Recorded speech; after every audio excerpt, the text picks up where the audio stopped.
여러분들 요새 더 글로리 많이 보시죠? 그 더 글로리에서요, 박연진이 정말 처참한 수준의 학폭을 한 그 주인공 말이에요. 그 박연진이 하는 대사 중에 열심히는 너희들이 하는 거지 하는 말이 나옵니다. 제가 그 말을 듣고 정말 참을 수 없는 분노감을 느낄 수밖에 없었어요. 사실 이 드라마는요, 굉장히 함의가 깊습니다. 그리고 우리에게 곱씹어 봐야 될 지점들을 많이 제공해주고 있어요.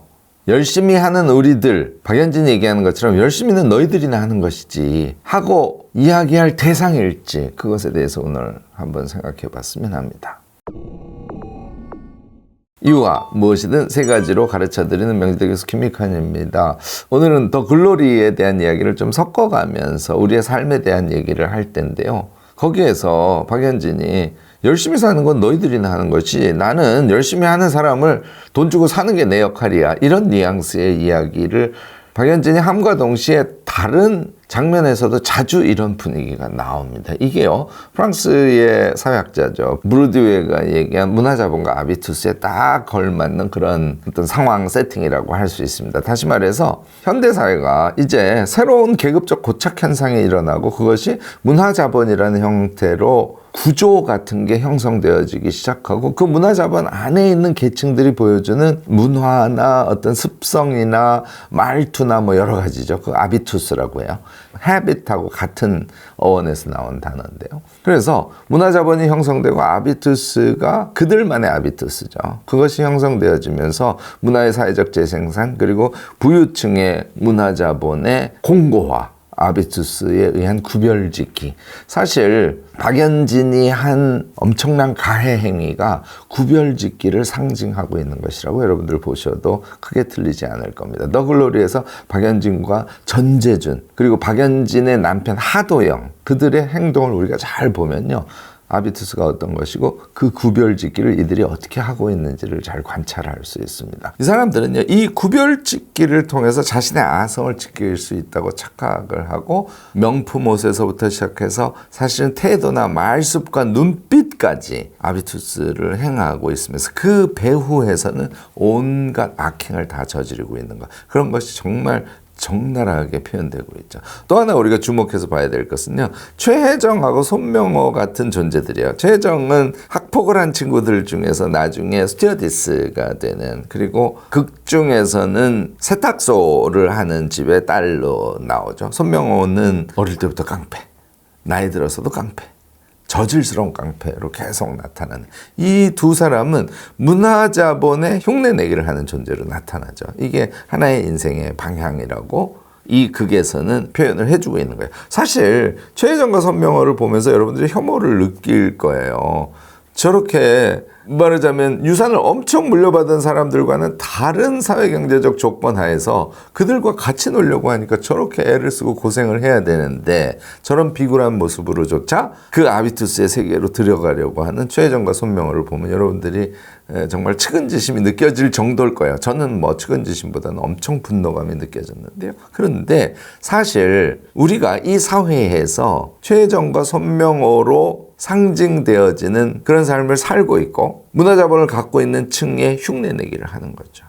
그런데 극 중에 최혜정이나 손명호가 겪는 것과 같은 극단적인 모욕감을 경험하지 않을 뿐이지, 간접적인 모욕감은 반복해서 우리도 느끼면서 살아가고 있는 것일지도 모른다. 이거 한번 우리 생각해 볼 필요가 있습니다.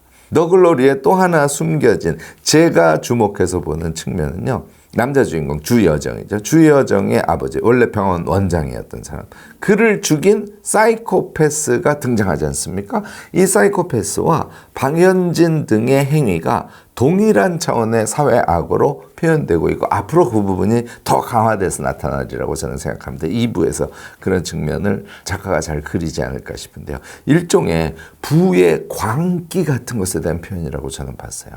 사실 잘 생각해보면 박연진 등의 행위는 이 사회에서 정말 부당하게 또는 유산을 통해서 엄청난 부를 거머쥔 사람들이 행할지도 모르는 그런 광기적인 행위들을 상징하는 것이라고 저는 봐요. 비행기 내부의 장면에서도 그거 나오죠. 땅콩 회항 얘기가 극중에 나타나지 않습니까? 이것이 이제 부의 광기와 같은 것들이라고 이 극에서는 표현을 하는 것 같아요. 그러니까 사이코패스나 또는 그 부의 광기를 부리는 문화나 근본적으로는 광기라는 측면에서는 같다고 작가는 정말 통렬하게 비판하고 있는 것이라고 저는 읽었습니다. 자, 아까 얘기했던 열심히 하는 것은 너희들이 하는 거야. 이 대사는요, 이런 광기적인 부의 폭력성을 그대로 드러내주는 발언이라고 저는 생각합니다.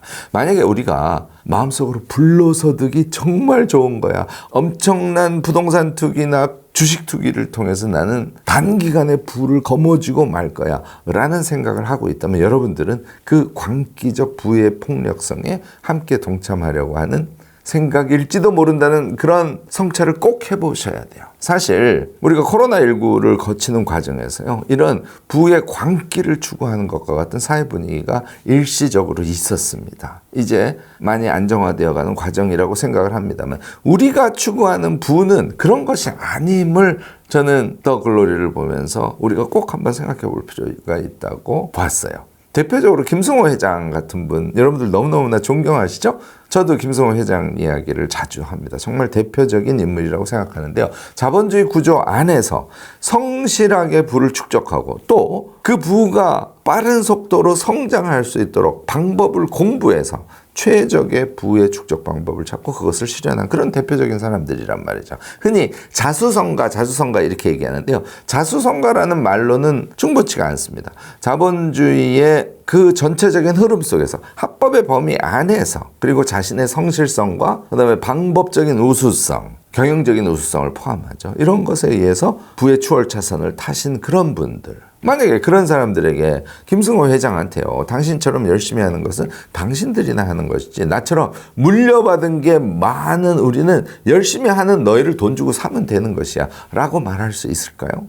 사실요, 전혀 얼토당토 안 한 이야기가 되겠죠. 그런데 우리 사회에는 그런 문화가 존재한다는 거예요.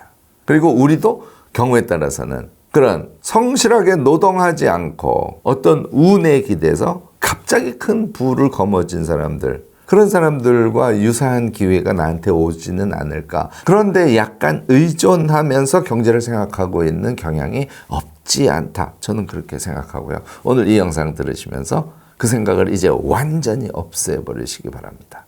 왜냐하면 더 글로리에서 보여주는 것과 같이 이제 2부에서 처참한 종말이 나타나긴 할 텐데요. 결국은 그 광기의 부의 의식은, 그 광기의 아비투스는 결국은 처참한 종말을 맞이할 수밖에 없기 때문입니다. 우리가 그 길을, 그들의 허상을 보고 쫓아갈 이유가 전혀 없다는 것이죠. 그럼에도 불구하고 현실 사회 속에 그런 분위기가 존재합니다. 여러분, 우리는요, 그런 현실 사회 속에서도 성실한 노력에 의한 건전한 자본주의가 존재함을 증명하는 그런 사람이 되면 좋지 않을까 생각합니다. 우리 안에 있는 그런 일확천금, 부를 거머쥐고 막 폼 잡으면서 사실은 타인들을 무시하고 자기가 위에 서려고 하는 그런 생각 없지 않죠. 우리도 언뜻 그런 바람을 가질 수 있습니다. 하지만 더 글로리 같은 영화를 보면서 그런 생각을 떨쳐내고요. 열심히 사는 것의 가치, 거기에서 생기는 작은 성취들에 의한 즐거움, 그것이 쌓여서 우리에게 오는 나의 노력에 의한 부, 이런 것들을 신뢰하고 그런 것들을 향해서 살아가는 그런 멋진 인생이 되면 좋지 않을까 생각합니다. 다만요, 여러분들, 우리 너무 미친 듯이 그렇게 하지는 말자고요. 노력하고 성실하게 산다는 것은 너무 항상 미친 듯이 하는 건 아닙니다. 평상시에는 평온하게 자기의 속도로 또 성실하게 사는 것에 의해서 오는 약간의 성과에 대한 기쁨을 느껴가면서 이렇게 쭉 살다가요, 어느 기회가 오면 그 시기에는 정말 미친 듯이 갈아 넣어야 될 그럴 시기가 반드시 있긴 합니다. 그렇지만 항상 그렇게 살면서 너무너무 피곤하게 사는